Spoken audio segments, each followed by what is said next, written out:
So yeah, not gonna lie. Whenever I start recording all of this, I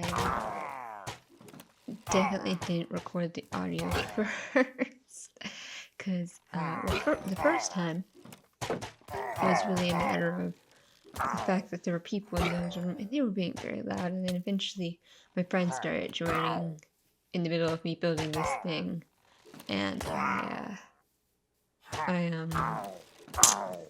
kind of got into a lot of rabbit trail conversations with people. I wasn't really paying attention to what I was saying, uh, or really the audio for that matter.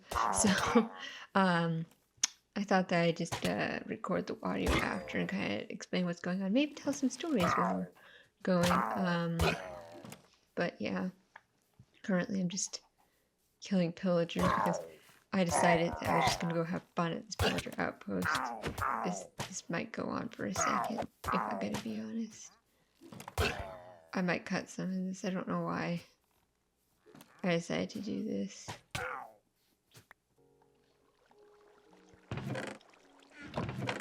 Anyways, to kind of explain what this project is, this is kind of like in the middle of what my project is. So, if you guys ever saw the little bedrock tour that I did a while ago of all my old bedrock worlds, which I wouldn't be surprised if you haven't seen that.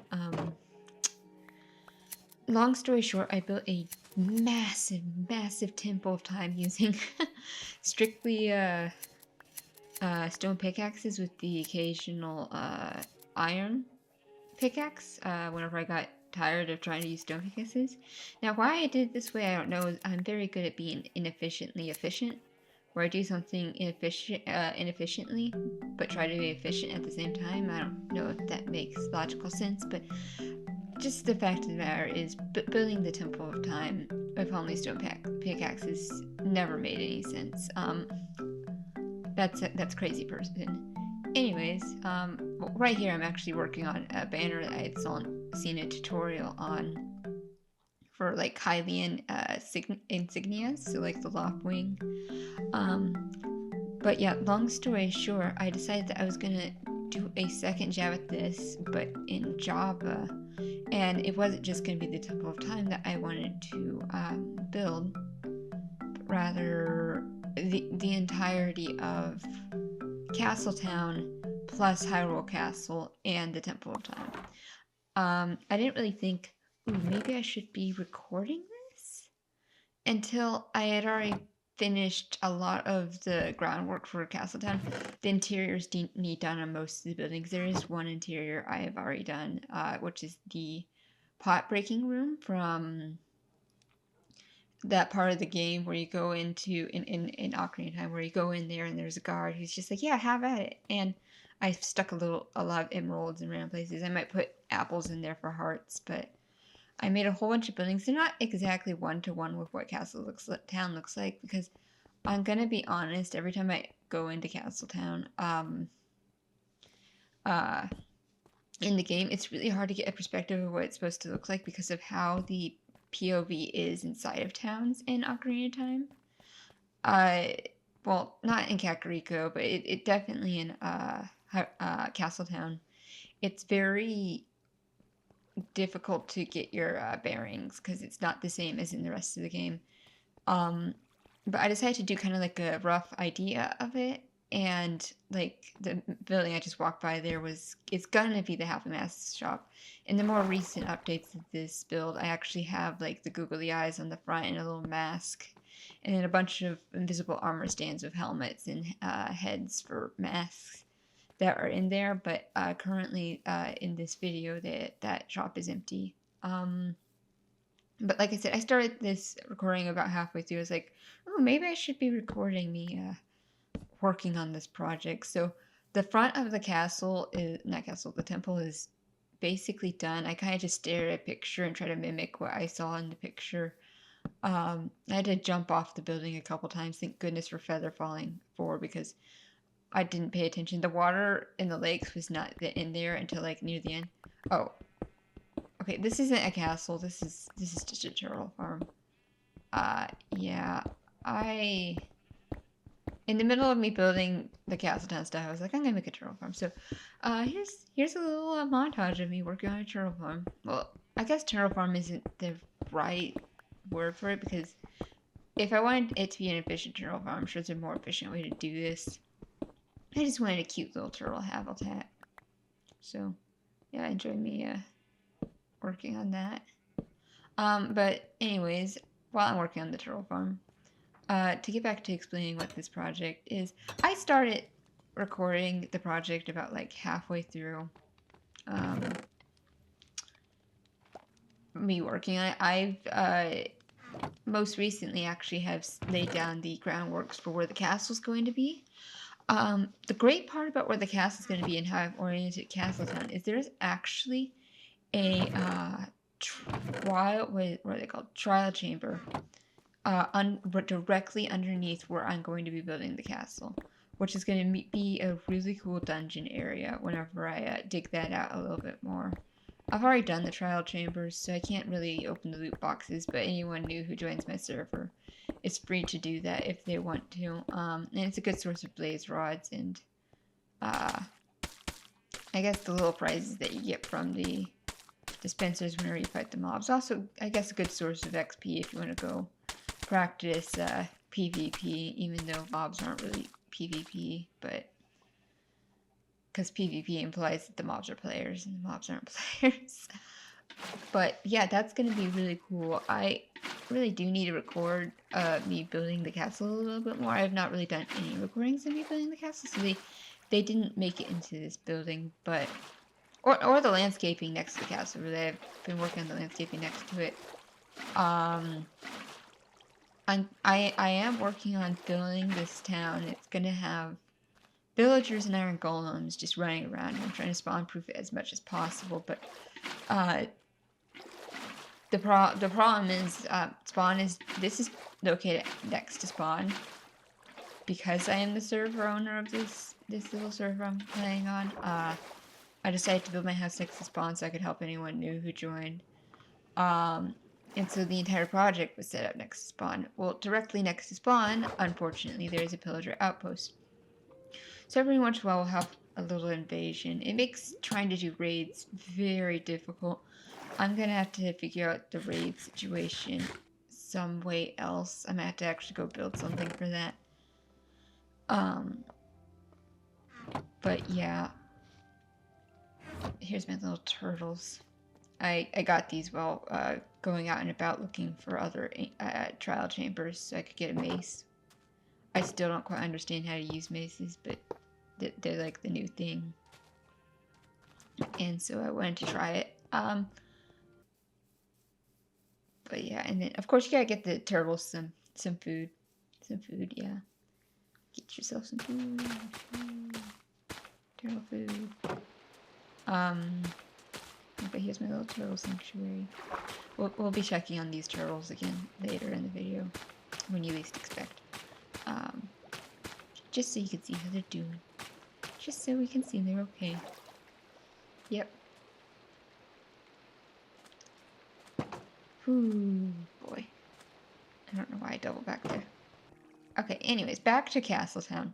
So yeah, I had already built most of Castletown, and it then occurred to me, oh shoot, I probably should be recording this if I want to show people.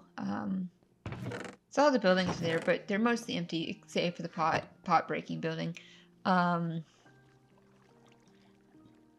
do have to ask if there's an easier way to craft mud. I am like brand new to, well, not brand new. If you've seen any of my previous Minecraft playing on Java videos, I spent my entirety of my Minecraft career on Bedrock and have recently transitioned, like recently as in the past year or two, transitioned into playing Java because it became less convenient to play Bedrock, and let's be honest, Bedrock on the Switch is incredibly laggy, and they only allow you like the minuscule amount of space you need to properly store worlds, so eventually you have to pick and choose what you want to keep, which isn't great, if I'm going to be honest. I don't know why it's like that. I couldn't tell you. Um, so yeah. Uh, anyways, yeah. So I don't know the easiest way to craft mud, but in my original version of the Temple of Time, I built it completely with stone. Because obviously mud didn't exist back. I think it was in 2017. Uh, Pretty sure it was pre-COVID. Wait, no, 2017 is too early. When did I get my Switch? It was pre-COVID, but I don't know. 2017. It might have been 2019. Um, it was right after I got my Switch.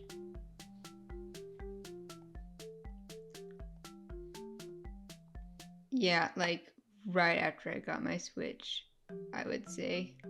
Uh, yeah. So, anyways, I did debate it on whether or not I wanted to have the windows be see-through through this building because it would make sense because on like every castle town, like if you not castle Temple of Time, if you like look at the one in Breath of the Wild, for example, you can actually see the windows on the outside of the building.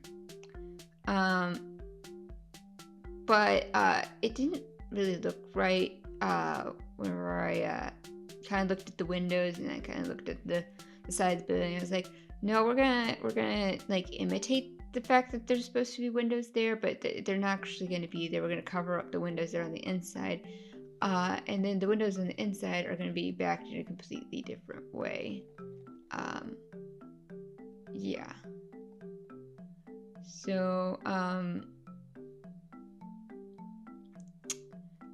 this is kind of me going through and working on putting in those sidings that are supposed to imitate windows, but there's not actually going to be windows there, and it kind of just gives the idea that there's supposed to be something there. I don't know. I feel like I'm trying to sound very professional about this, and I'm also putting in like the upper steeple area, kind of measuring out where it's supposed to go blockwise. Um, and I'm using a combination of, and you saw mud bricks, normal packed mud, and brown mushroom blocks.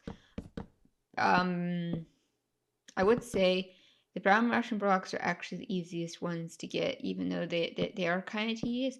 But I'm gonna be honest, harvesting mud is 10 times more tedious than getting brown mushroom stem is.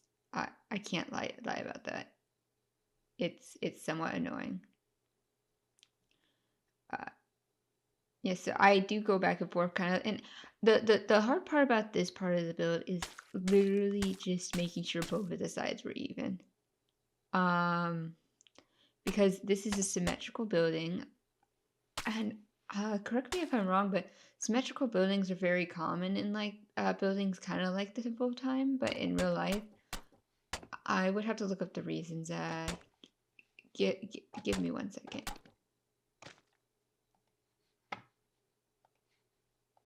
Yeah, so churches are actually, according to what I just found on the internet randomly. Yeah, they're symmetric because it's believed that it's mathematical, and it reflects the perfect design of God. Which actually, I think I should have known that. I did take history of art and stuff, so it's something I feel like I should have known. I mean, obviously, I knew there was a reason for them being symmetrical. So it was in my memory somewhere. Oh, jeez, I can't get this block right. The struggle's real here. Yeah, so, and, it also can draw the viewer's eyes up and connect Earth and Heaven. Obviously, in The Legend of Zelda, that's not really... It's talking about something completely different, because the Temple of Time is in reference to, like time shift stones and being able to travel across time, and you know, the goddess of time, which I think is Hylia. I've always theorized her to be Hylia, but The a lot of Zelda games do take a lot of inspiration for their designs from medieval buildings like cathedrals, for example. Which makes sense because it's meant to be a medieval inspired game with fantasy elements. Hylians aren't elves, but they have elf like traits in like how they dress and the ears they possess. But overall, their buildings are also meant to reflect this. And then there's like tribes like the Gerudo tribe, which have a more Arab kind of look to them. And so each of the things are based on different cultures. The Temple of Time is very much based on like a religious building from like Renaissance, I would say, or medieval times. So it has the style of an old church, which I think is really cool. But to say it's exactly an old church is not entirely like exactly like the old churches from ancient history isn't entirely accurate due to the fact that those were meant to worship the Christian God, and this is meant to be a thing about Hylia and jumping through time. I don't know if Hylia actually is the the time goddess. It just seems like the most logical conclusion, in my opinion, that she would be. But that's always been up to the discretion of whoever's playing the game. You can guess that for yourself. You can, I guess, watch theory videos if you're into that thing. But yeah, that's kind of what this building's supposed to be reminiscent of inside of the actual game. So, fun fact if you guys didn't know that,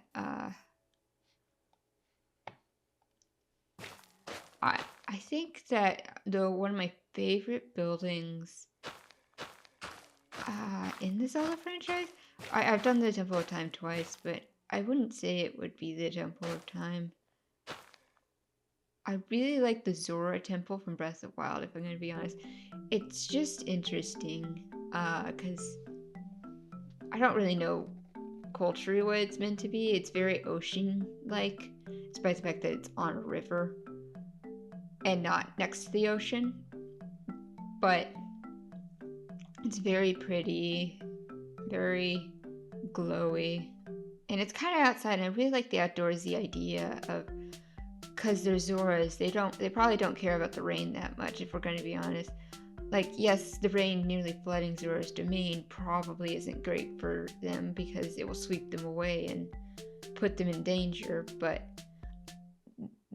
overall, they probably wouldn't mind the rain that much, so that they'd have no need for really enclosed spaces. Just like whatever, a little area that they can rest every once in a while. Which is kind of an interesting idea. I don't know if that was intentional, but that's what I got from the design of Zora's domain in Ocarina of Time. Not Ocarina of Time. Wow, Breath of the Wild. Jeez, the my game's mixed up. I think that's a cool building, though.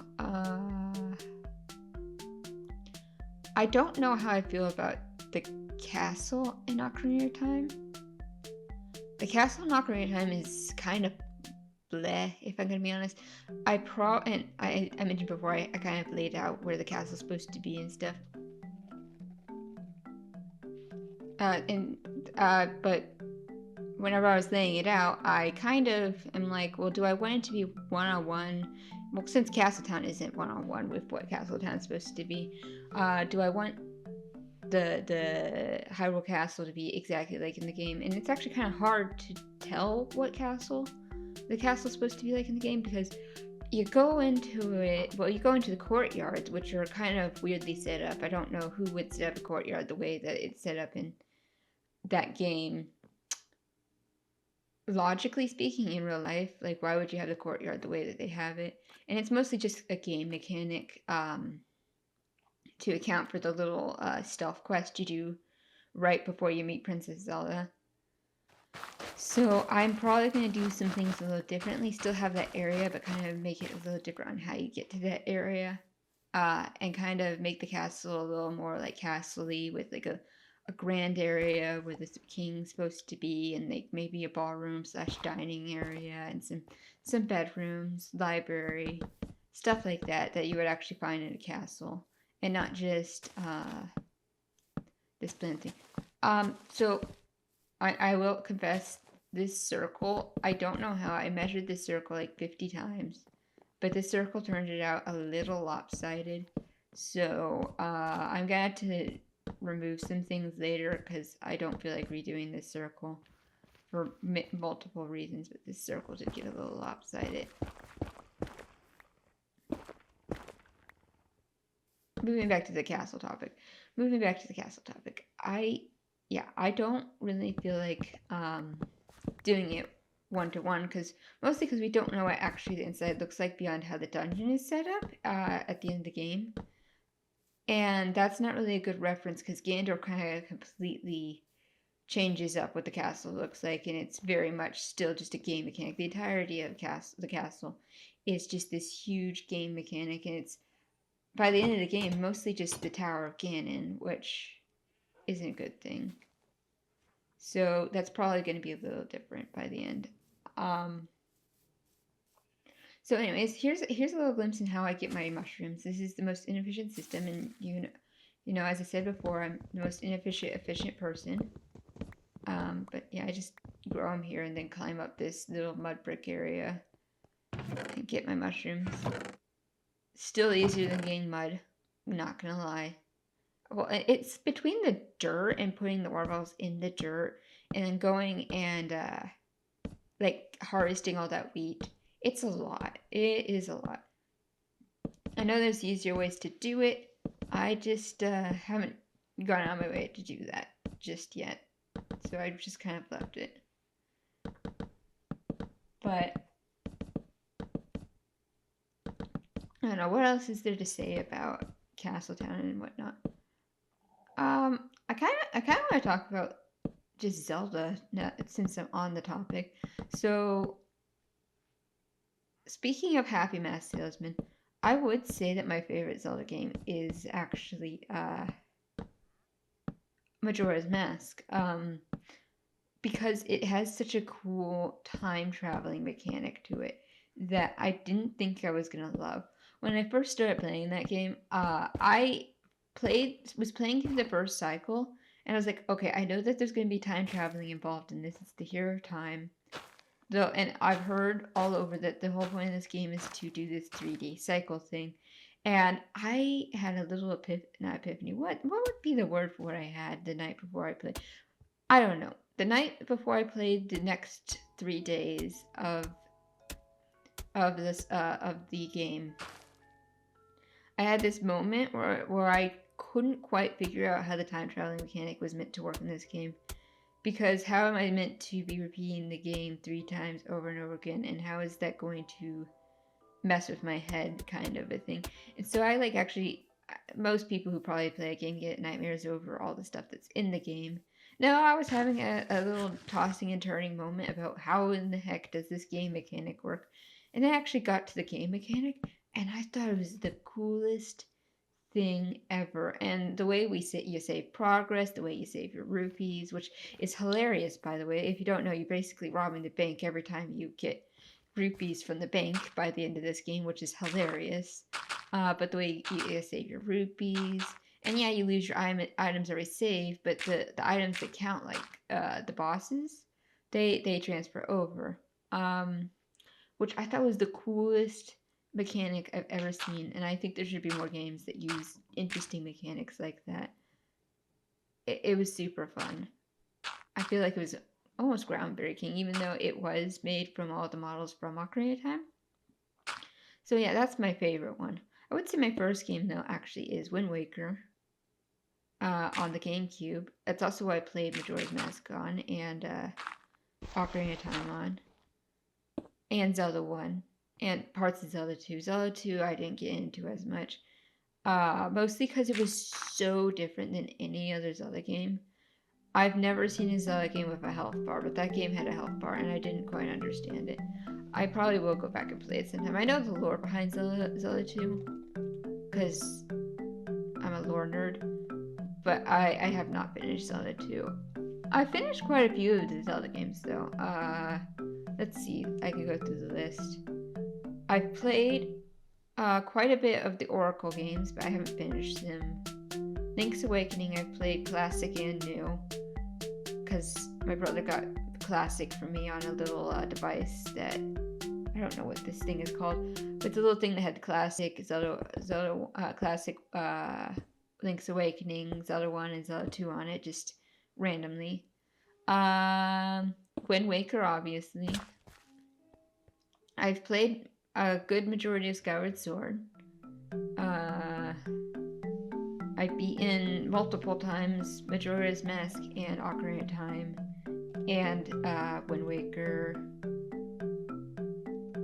I've beaten Zelda 1 multiple times. Four Swords Adventures, I've beaten that.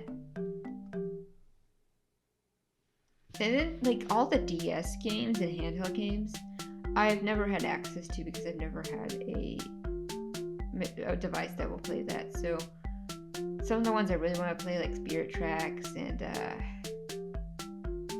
what's the one? Phantom Hourglass. Yes, Phantom Hourglass. I really want to play those ones because, one, the idea of Spirit Tracks where you get to, one, play the flute and two, play with Zelda is kind of awesome. Obviously, I've played Breath of the Wild and Tears of the Kingdom, and I've also played Echoes of Wisdom. So basically, if it's on a console, I have played it. If it's not on a console, there's a chance I haven't played it. Because I just don't have access to that. I'm sure there's like an emulator or something I could probably play it on, but I don't know how efficient that would be. Maybe one day I'll look into that. But there are games that I do still want to play, but there's my little history of Zelda. My history of Minecraft, which is the game I'm actually playing in this video, is a little different.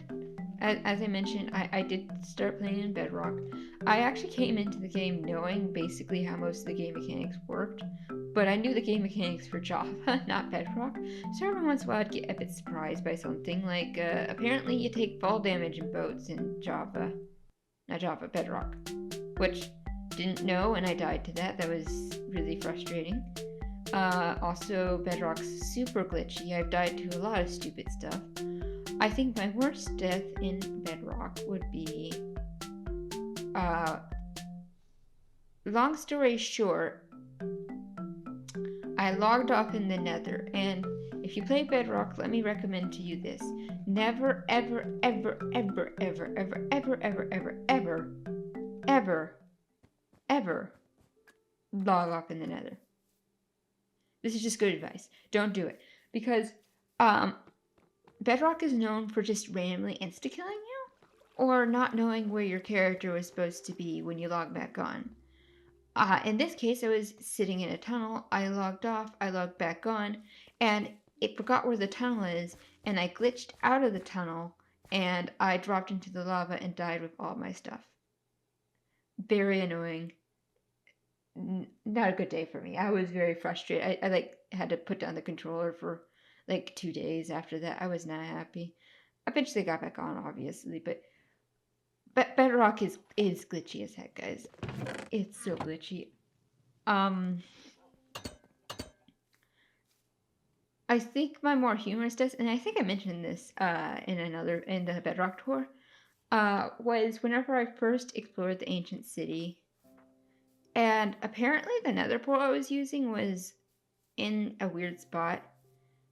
Because somehow a warden ended up in the portal. Yeah, it was not good. I kept dying, and eventually I was like, okay, I just gotta get this warden out of the nether, because he ended up in the nether, which was my way back into the ancient city. He ended up in the nether. So I have to get him out of the nether. All of my stuff is on the other side. If I push him to the other side, theoretically he should just despawn. So, armed with nothing but what would you call it? An iron axe. I charged this fella and just hit him until he got into the portal. And he killed me in my last strike, but he got into the portal, and when I came back, he despawned, and all of my stuff was still there, and I was happy. So I would say that's more of a heroic death. Oh, these guys are here. I forgot that I had a fight. And I also didn't have my shield, and I didn't have time to switch from... I don't know why I cared, though, because they literally would have died before I even got my shield out because of the thorns I have. I'm gonna be honest, fully enchanted armor is OP as heck. I don't understand. I think the only thing I've had trouble with was getting guardians. And at that point, I just switched to just using invisibility so I didn't get shot down by the guardians. Not Zelda guardians, mind you, Minecraft guardians, which are completely different. One's a fish and one's a mechanical beast of untold horrors. So yeah. Anyways, I decided to use actually a combination of different woods for the roof to kind of make it look like it's kind of rotting in some areas. So we have like the mangrove, which in my original Temple of Time I did it all out of terracotta. This one I decided to use mangrove staircases so that it spawn-proofed the roof a little better. And then I also used spruce and dark oak to make it look like there's some like rotting areas to the roof that really need replaced. And I do this in a couple of areas. This is about where my friend kind of starts hopping in, and you can kind of see her down there watching me just build a roof. She's in the diamond armor down there. Yep, there she is. And she kept asking me if she should fetch stuff for me, which was really nice of her. We actually eventually went and fought those before mentioned guardians after this building session. And this is actually kind of the last building session that I did, which was this entire roof. I kind of tried to do it all in one go. She criticized me for my very lackluster sorting abilities.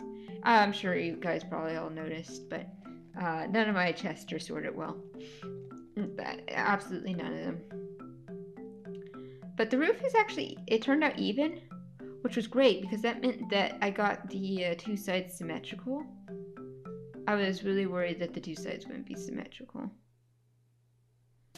So yeah, and we're just gonna have this really, really long, because I did this all in one or two goes, really long montage of me just building this roof. And you can see this rot section I kind of put in, and it's in patches. I thought that also that might add some texture to it if I did it that way. And I think it did.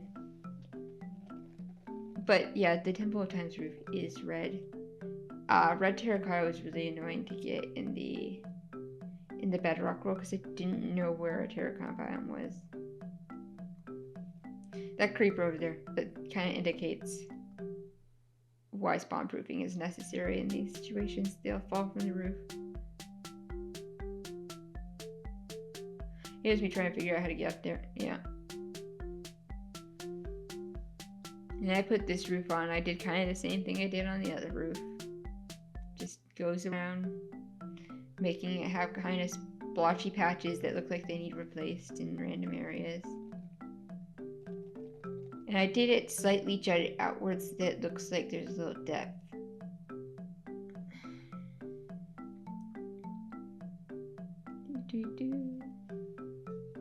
I don't know, I'm humming.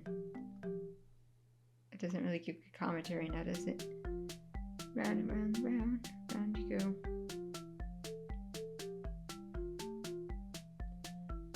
And yeah, there's the rot. And the great thing about the rot is that I didn't have to use as much mangrove stairs, which is great because mangroves are a pain to cut down. I don't know who decided they need to grow the way they grow, but they're annoying. They're so annoying to cut down. The easiest tree to cut down will always be dark oak. The hardest tree to cut down is now officially the stinking mangrove. Although the pale oak is actually pretty easy to cut down, but pale oak is basically just a white version of dark oak, if we're gonna be honest, guys. Not pale oak. What is it called? The pale stuff? The pale garden stuff. That stuff, 10 times easier to cut down than any other wood except for dark oak. Spruce is pretty easy to cut down, and I understand how spruce trees work. I just gotta remember to do it that way instead of the way I did it in this video, which was to cut down the singles instead of making a 3 over some podzol. But yeah. And this all took place over the course of like, how many hours did this take? This video, not the entire project. The entire project has taken several days, couple weeks. Obviously breaks in between, and I don't work on this every day. I have work and stuff that I have to work on as well. But I do a lot of stuff in between.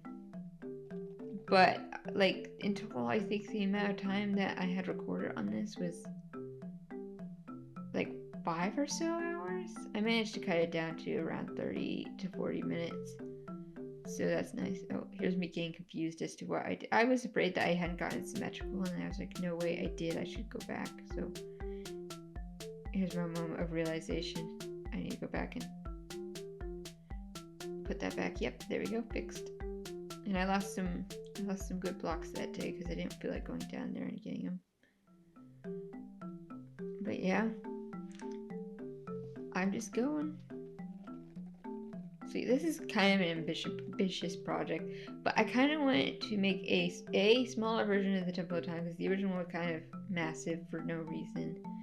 And it had like the fun rooms in the inside where they were like for the golden 3, but I didn't really care too much to try and replicate that at all. And I decided I needed to make it smaller. I was like, well, if I'm going to make it smaller, I should build Castletown. And I was like, no, I'm going to build the castle too. But here's kind of what it looks like from the front, a little better. Yeah, this is just a picture. It doesn't move. I guess I could make it move, but that would be irritating. But yeah, and if you kind of look at the actual Temple of Time, you can see how I was looking at a picture and trying to replicate this. It's not one-to-one, obviously. There's some things that are different. But yeah. Anyways, thanks for watching me ramble on about this project I've been working on. And I hope you guys have a marvelous day. Thank you.